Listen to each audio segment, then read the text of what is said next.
va a cumplir con la terapia es mucho más fácil, pero aquel paciente que de repente dice, no, pues voy a descansar un tiempo del medicamento o hoy no me lo pongo porque se me olvidó, entonces tenemos como un riesgo de que el sistema inmunológico comienza a activarse y eso puede provocar una disfunción en el cerebro, ¿no? Y entonces, pues en México se calcula más o menos 20.000 pacientes, ustedes ya lo saben, es una enfermedad crónica, es una enfermedad inflamatoria, es una enfermedad autoinmune, es una enfermedad degenerativa que va a afectar sobre todo dos procesos, la inflamación y la degeneración.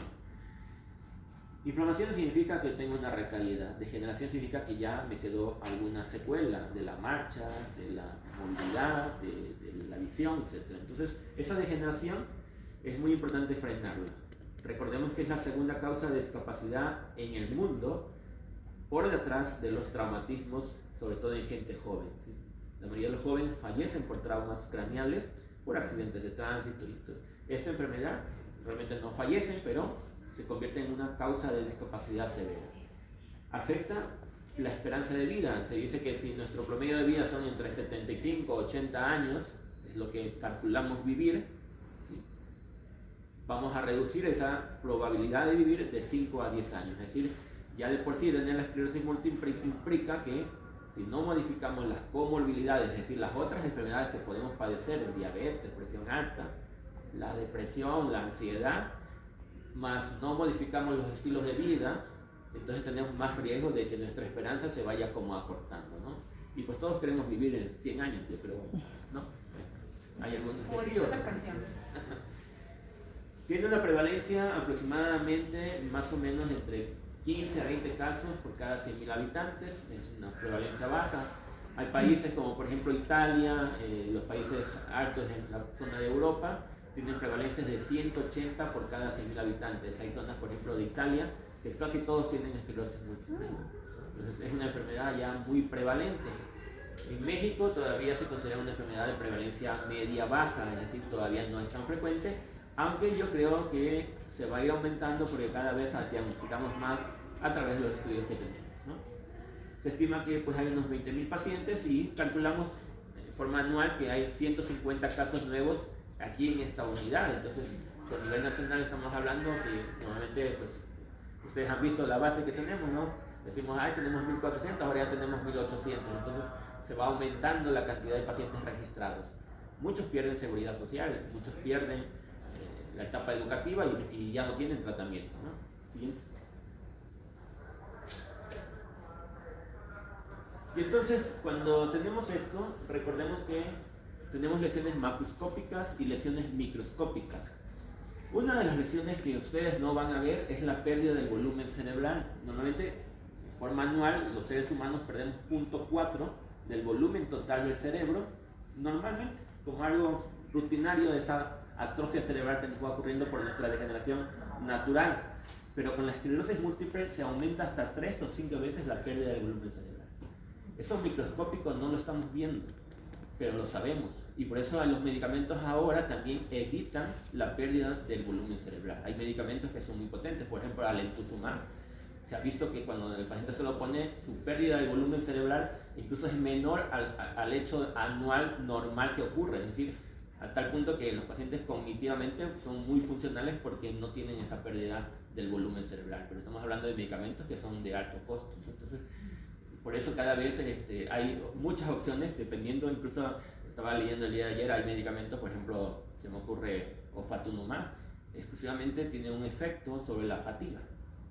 Todos los pacientes que tienen esclerosis múltiple están fatigados, ¿no? Este es una aplicación mensual y mejoran los parámetros de fatiga, ya no te cansas tanto.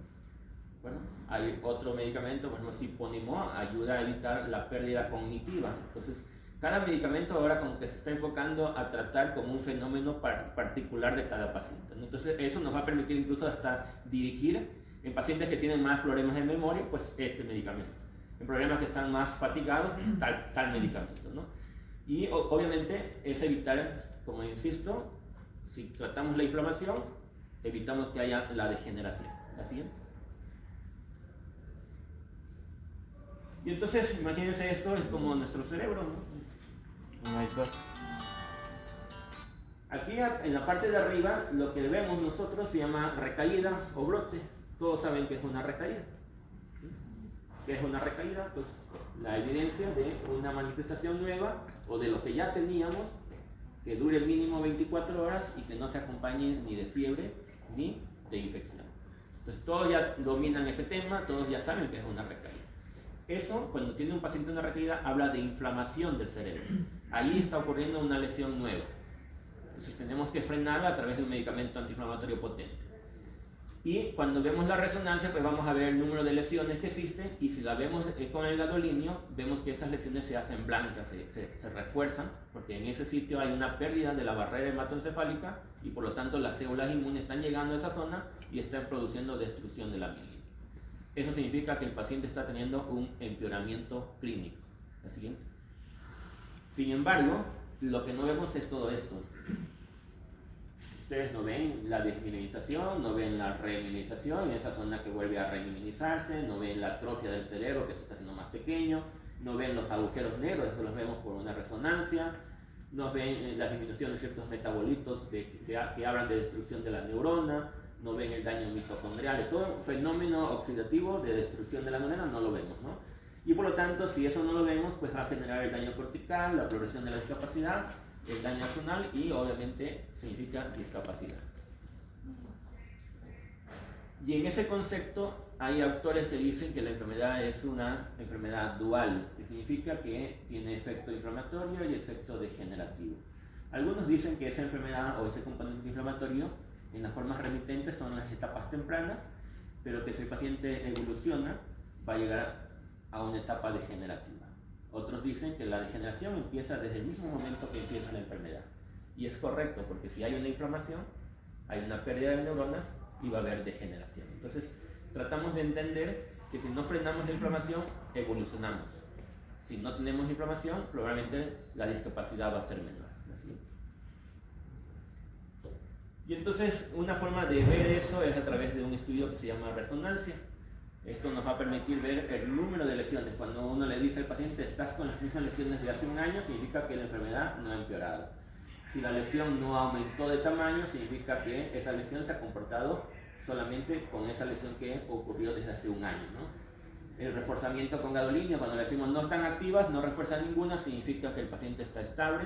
Si no hay aumento del hoyo negro, que significa que ya hay una pérdida de las neuronas, significa que no ha habido degeneración. Y obviamente que hay medidas que nos permiten ver la atrofia cerebral, hay sistemas que capturan todo el volumen del cerebro o en forma indirecta, a veces la medida de los tálamos, que son órganos internos, que medimos y vemos cómo va habiendo la atrofia de ese cerebro.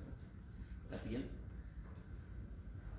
Y esto es lo que vemos, los hoyos negros dicen que cada hoyo negro va a depender de la pérdida de neuronas que existen, ¿no? Si el hoyo negro no es tan hipointenso o no tan negro, por decirlo así, pues hay una pérdida nada más de un 10% de neuronas. Pero si el hoyo negro ya es más hipointenso y está más negrito, hay una pérdida casi del 50% de neuronas. Y si el hoyo negro está tan hipointenso como este que está aquí abajo, completamente negro, significa que ya se perdieron más del 60% de las neuronas. Entonces, hasta en ese tipo de parámetros, nosotros podemos establecer la evolución del hoyo negro. El hoyo negro significa que hay degeneración y lo vamos a ver con la discapacidad que tiene el paciente. Entonces, medimos la cantidad, incluso ya en forma indirecta, porque esto se correlaciona con estudios de patología de cerebros que se hacen y se ve cuántas pérdidas de neuronas han existido. ¿Así? Y esto es la otra parte que nosotros vemos, que son las manchas blancas o las lesiones desmielinizantes. Esto también nos permite ver el número de lesiones que tiene el paciente. Hay pacientes que tienen una carga muy pequeña, de 8, 9, 10 lesiones, y hay pacientes que tienen lesiones de hasta 20, 30, 80 lesiones, ¿no? Entonces, mucho depende de la inflamación que hubo en ese cerebro. Por lo tanto, el agranamiento de la lesión, que esa lesión se refuerce con gadolinio, significa que en esa zona sigue habiendo inflamación y por lo tanto probablemente ese medicamento habría que modificarlo. Y este es el otro parámetro que ustedes también, algunos ya han ido aprendiendo, ¿no? Es la escala de discapacidad. Entonces muchos pacientes ya no dicen, yo tengo todavía una escala de 1 porque todavía corro y no me pasa nada, ¿no? O hay pacientes que ya dicen, pues ya no corro, y ya estoy en cierta necesidad, me canso, camino 500 metros, que significa 5 cuadras, y pues ya me tengo que parar porque ya no puedo avanzar. Entonces ya estamos hablando de una escala de 3.5 y si sigo caminando y ya llego a utilizar un bastón, ya tengo una escala de 6. Si veo que ya necesito una andadera, ya estoy en una escala de 6.5. Si el paciente ya no camina y se encuentra en una silla de ruedas, significa que ya está en una escala de 7, y así paulatinamente hasta que el paciente fallece, que estamos en una escala de 10. El objetivo es que el paciente siempre se mantenga por debajo de 3, es decir, que sea totalmente funcional.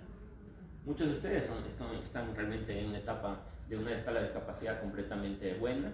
Hay algunos pacientes que sí nos ganó la enfermedad o su forma o su fenotipo de enfermedad ha sido mucho más agresivo. Y esa es como nuestra ventana de oportunidad. Si ustedes ven, tratamos de utilizar, si ya no respondiste a esto, vámonos con el otro y tratar de frenar que la enfermedad no siga avanzando, ¿no? Algunos ahí tienen posibilidades, algunos no la tienen, pero en la medida que podemos, pues tratamos de frenar que la inflamación no deje degeneración, ¿no? Entonces, estamos modificando el tratamiento para tratar de lograr que el paciente se encuentre controlado. Y pues todos estos son los medicamentos que tenemos en el Seguro Social, desde los 3 tipos de interferones, ya el de 6 millones, que era una aplicación semanal, que era muy común que los masculinos, estamos hablando entre el año 98 casi el 2012, les gustaba utilizar el de 6 millones porque era una aplicación semanal, y con eso no abandonaban tan rápido los interferones. Ya cuando desaparece un poco el de 6 millones y nos queda el de 12, pues era una aplicación cada 3 veces por semana, y el de 8 millones, que es una aplicación un día sí y un día no. Entonces, la adherencia de los pacientes, sobre todo los masculinos, es un poco difícil con este tipo de fármacos. Y no se diga con acetato de glatiramel, que es una aplicación diaria. Hay muchos pacientes que dicen, ya doctor, ya estoy cansado de tanta inyección, ya se me hizo un hueco en la piel, ya no tengo abdomen, ya no puedo utilizar mi terno de baño. O sea, hay muchas situaciones que te comenta el paciente, incluso hay situaciones hasta más graves de presencia de úlceras en la piel, porque pues estás aplicándolo constantemente en el mismo sitio, y a veces, por más que les recomendamos que lo estemos rotando, se le hace muy fácil al paciente volvérselo a poner en el sitio porque hay menos dolor, porque ya está acostumbrado, y te lo dicen así, ¿no? Yo prefiero ponérmelo ahí porque ya no me duele tanto, ¿no? Pero esa piel se va atrofiando, hay una lipoatrofia porque la grasita se va perdiendo, ¿no?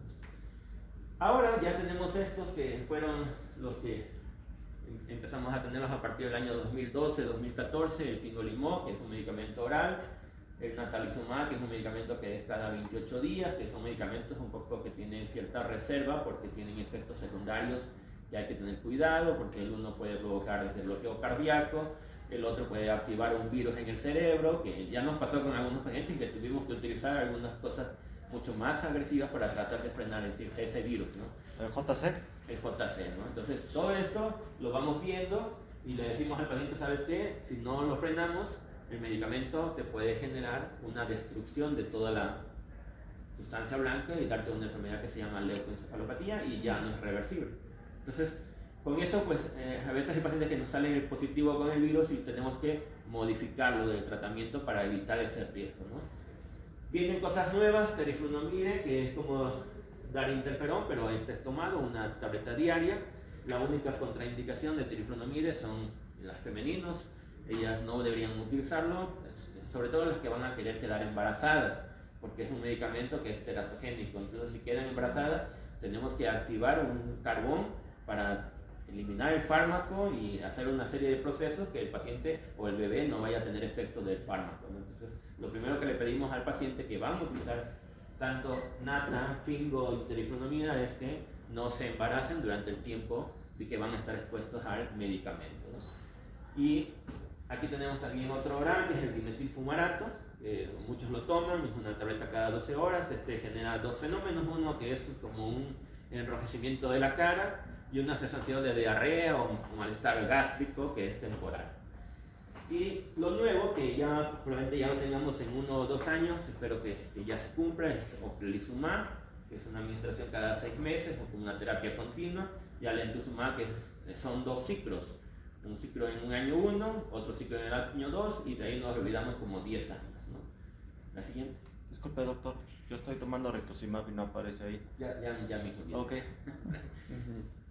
Estos dos que vienen acá abajo ya son específicos para formas como de alta actividad de la enfermedad, que aquellos pacientes que no se recuperan tan rápidamente, y también son orales. Esa es una ventaja porque son en ciclos.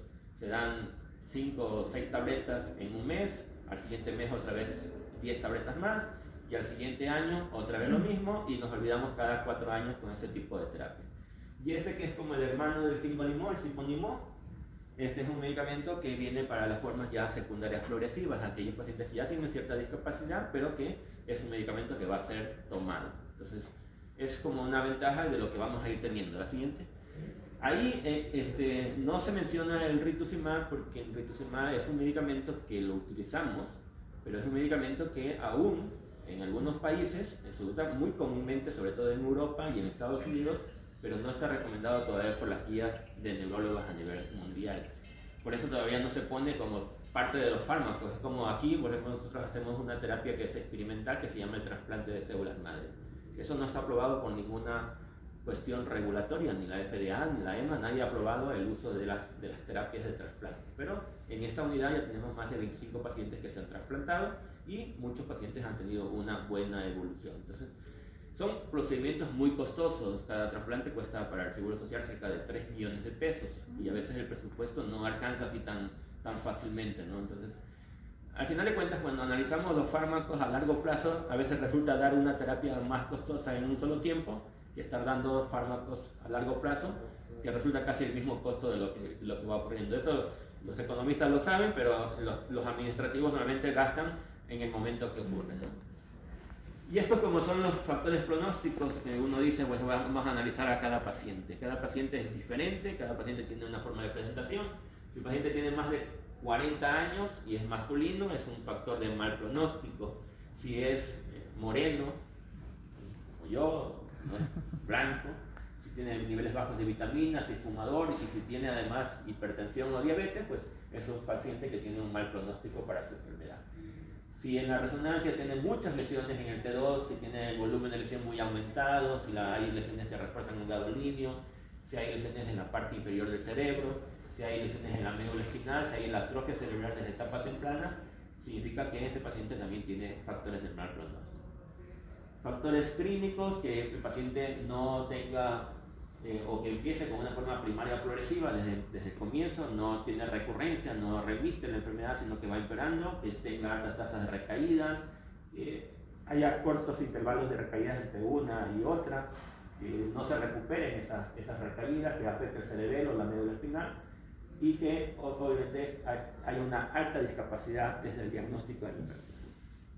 Y los biomarcadores que ya habíamos mencionado, sobre todo la presencia de la resonancia, que es un biomarcador que nos sirve a nosotros para ver la evolución natural de la enfermedad, y los neurofilamentos y las bandas oligoclonales, que son medidas que vamos a tener que medir con el tiempo en el líquido para ver cómo está la respuesta del tratamiento. Y esto es lo que siempre les digo a todos los pacientes, si sea, dicen los residentes que son muy agresivos con algunos pacientes porque les digo que están llenitas, ya no sé si, ya les digo con cariño, ¿no? La verdad es que tenemos que bajar de peso. Esto es fundamental. La dieta y el ejercicio es para todos, para nosotros como médicos, que tenemos que dar como el ejemplo, y para ustedes como pacientes, y más si tienen esclerosis múltiple. Tienen que tratar de disminuir su peso. El tabaco hay que eliminarlo. El tabaco ya se sabe que va a seguir provocando lesiones en el cerebro. Así ustedes digan, es que me fumé un hito, me fumé dos, o estuve ahí con mis amigos pero yo no fumé ninguno, pero estamos fumando, entonces eso hay que retirarlo. La vitamina D también es un factor que es un factor protector, pero tenemos que hacer niveles séricos, hay que hacerse un estudio de sangre. Si los niveles están bajos, hay que tomar vitamina D para que nos proteja el cerebro. Si los niveles están normales o altos, pues no necesitamos más que la pura exposición al sol y el consumo de lácteos, ¿no? Y el índice de masa corporal, ya habíamos dicho que así Laura se enoje, pues tiene que bajar de peso, y a fuerza, y a todos los pacientes que lleguen al consultorio saben que yo les voy a decir que están con sobrepeso, ¿no? El ejercicio a todos nos hace bien, incluso ya hay terapias en Estados Unidos que dicen que el ejercicio evita que el paciente tenga más espasticidad. Entonces tenemos que subirnos a una bicicleta fija, tenemos que estar caminando, nos tienen que estar moviendo las piernas, porque ese ejercicio va a generar que no aumente el síntoma de la espasticidad. ¿Una cervecita es lo que nos fue? Claro que se puede. Me invita también. Sí, mejor si es invitado. Pues bueno, entonces esto está cambiando. Ustedes ven que ya ha cambiado muchísimo. Realmente ahora sí tenemos una gran cantidad de fármacos. Insisto, los pacientes dicen, afuera los neurólogos que están ahí esperando en la sala, ustedes ya lo saben, comienzan a contarse entre ellos y el uno le dice, no, pues yo estoy con esto, y a ti por qué no te dan esto, y cuando ya llegan a la consulta me van diciendo, oiga, yo quiero que me dé esto, pero pues obviamente no saben que tienen JC elevado, no saben que tienen bradiarritmias, no saben que tienen otras condiciones que ponen en peligro el hecho de utilizar un cierto fármaco, ¿no? El daño axonal, pues obviamente si tenemos que tener un cumplimiento de una terapia, hay cosas que por ejemplo están fuera de nuestro alcance, por ejemplo el abasto de fármacos. A veces hay etapas en LIMS que han sido muy buenas y hay etapas donde hay mucho desabasto y tenemos que ir como acomodando y no depende ni del neurólogo, sino una cuestión un poco hasta gubernamental. Entonces hay que entenderlo como tal y en la medida cuando ya tenemos, por ejemplo ahorita ya tenemos fármacos, no hay desabasto. Tenemos que ser más cumplidores, tenemos que tomarlo diario, tenemos que inyectarnos diario, tenemos que tener un apego, una adherencia al tratamiento porque eso es fundamental para que no vaya a haber progresión, sobre todo en las etapas tempranas. Y la resonancia pues me permite predecir un pronóstico. El tratamiento temprano, insisto, es esencial para la esclerosis múltiple. A mí siempre me gusta ver a los pacientes de esclerosis múltiple que llegan como normales. Hay mucha gente que llega y cuando le entra uno que ya tiene cierta discapacidad, dice, ¿y ese paciente tiene esclerosis múltiple? Sí, sí tiene esclerosis múltiple, pero está bien controlado, lleva un buen control, lleva un buen apego al tratamiento y hace caso, que es la diferencia de aquel que no lleva un buen control. Por eso, el objetivo de las charlas es generar la adherencia al tratamiento, es decir, que ustedes sean capaces también de fomentar con la información que damos, que el paciente sea constante en su tratamiento médico.